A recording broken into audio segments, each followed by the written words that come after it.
the economy's being pretty much like dismantled. Yeah, it's getting I its reckon fucking head ripped off.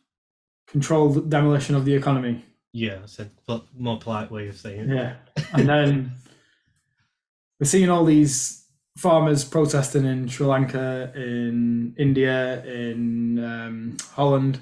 Yeah.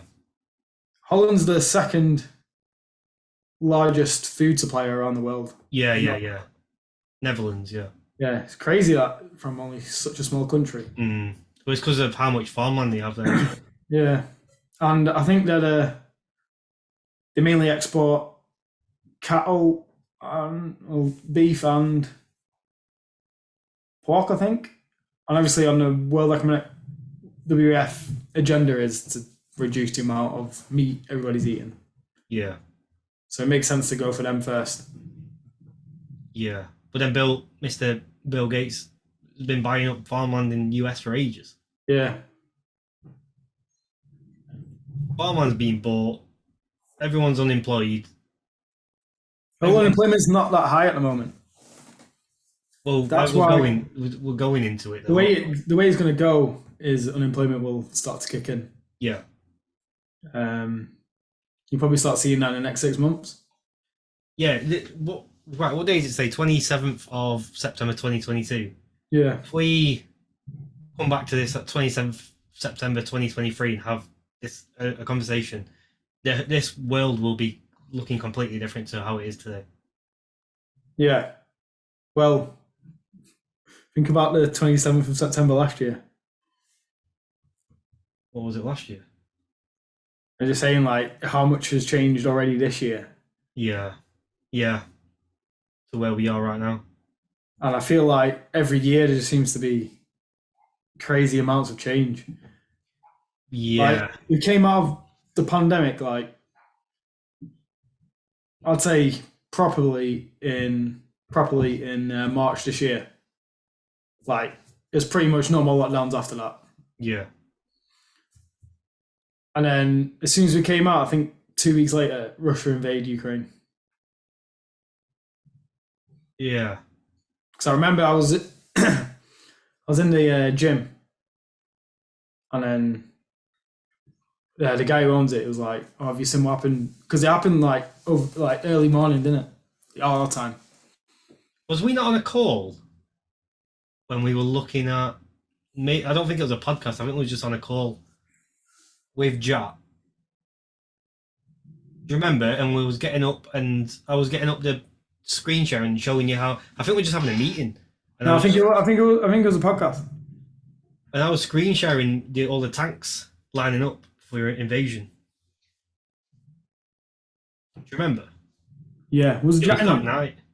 Jatin was in the call. I don't know. But it didn't happen at that point. It happened the morning after, right? Yeah. It was that night. Yeah. So after we went to sleep, we woke up and it started. As that was going on, Biden was basically saying that they're not going to attack. They're just doing it like as a stance of like to show, just like to intimidate Ukraine. And then, when I woke up that morning, I didn't check the news or anything. I just went straight to the gym, and the guy who owns the gym was like, "Have you seen what's happened in Ukraine? Russia just invaded it." The first thing I said to him, I was like, "For fuck's sake, it's one thing after another. We just come out of lockdown, and now this is happening." It makes it sound too perfect of a plan. Yeah.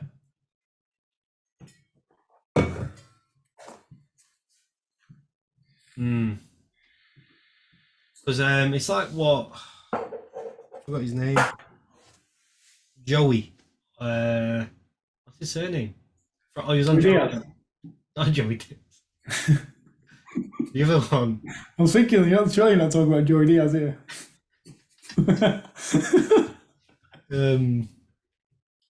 What's his name? The conspiracy theory guy. Oh, Eddie Bravo. Oh, Eddie. Where did I get Joey from? I'm thinking of Joey Diaz outside. Yeah, he was saying because he actually talked a lot of what I thought was sense around the Great Reset, and he was saying everything that you're looking at now is just pumping the masses with fear. That's all they're doing for the next couple of months, is just pumping us with fear. We're scared to death about a cold winter. We're scared about nuclear war. Scared about unemployment going to, if it rises, scared about what the pound's doing in comparison to the dollar. Mm. Yeah, and then we're just going to have to look to the government to help save us. After coming out of being shit scared of COVID, it's just everything's just fear based, and then then we're going to have to look for the government or the whoever's in power then to say we can help. And it's scary shit, man. This is why we shouldn't worry about things that are outside of our control. Yeah, that's true. And just keep thinking that. Yeah, just relax a bit. But it is mad what they're doing because it is fear based. Because even if you look at free speech, it's not really free speech anymore, is it? Because you can. Certain people on certain channels are scared to say things, so it's another fear thing because you're scared to dead name someone or you're scared to say it how it is. You know, all these people, they're scared of losing their jobs if they agree to the fact that there's only two genders, male and female. Saying that, me saying this now means I could get fired potentially from my job. That's fear. Yeah. Scared of the truth. Everything that we're looking at, the culture war, the economy, everything is just pointing to a collapse for something else to take its place. Yeah, a full collapse of the structure that's in place. Yeah, and then you're listening to the WF speak, and they've already got a plan to replace what our current society, current economy, current culture, replace everything with their ideology. Yeah. And these are like the most powerful people in the world.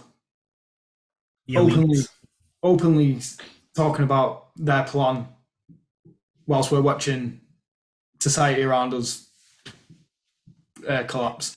Yeah. It's so fucking obvious what's going on. But no one. Obvious, but you talk to people about it and you think you're a nut job. Yeah, it's like you were saying about someone that we both know. I hadn't even heard of it. Someone that's clued up on the way things go. I haven't even heard of it. But yeah. And then they do think you're a nut job. Like I think we were saying in the last podcast as well.